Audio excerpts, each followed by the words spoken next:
सिवाना किला राजस्थान के प्राचीन किलों में से एक है। राजस्थान के करीब 10 मील दूरी पर कोई न कोई किला या दुर्ग जरूर मिल जाएगा। इन्हीं दुर्गों या किलों के कारण राजस्थान का इतिहास, हिस्ट्री ऑफ राजस्थान, बहुत प्राचीन रहा है।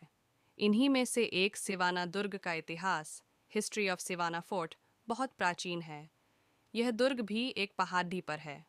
सिवाना राजस्थान में बाड़मेर ज़िले की एक तहसील है, जो बाड़मेर, बारमर से 151 किलोमीटर दूर स्थित है।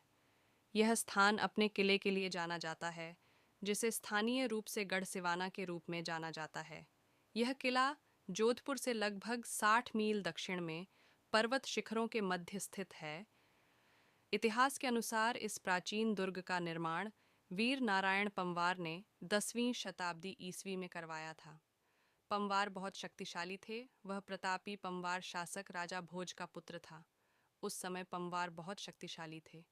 उनका एक विशाल क्षेत्र पर आधिपत्य था, जिसमें मालवा, चंद्रावती, जालौर, किराड़ू, आबू सहित अनेक प्रदेश शामिल थे।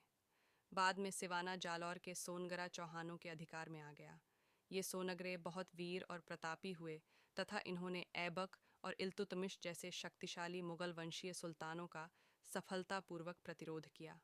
सुल्तान अलाउद्दीन के आक्रमण के समय सिवाना का अधिपति सातलदेव था। सिवाना पर अलाउद्दीन की सेना का पहला आक्रमण 1305 ईस्वी में हुआ। वीर सातल और सोम ने कान्हददेव की सहायता से खिलजी सेना का डटकर मुकाबला किया।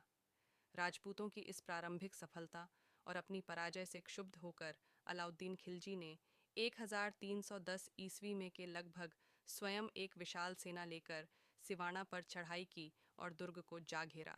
अलाउद्दीन सिवाना पर कब्जा करने के लिए दृढ़ था।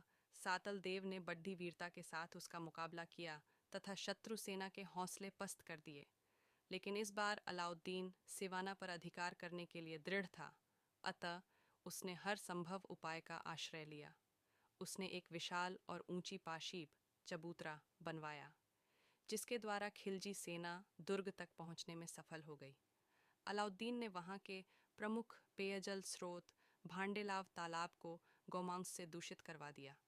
कहा जाता है कि इसमें भांयल पंवार नामक व्यक्ति ने विश्वासघात किया।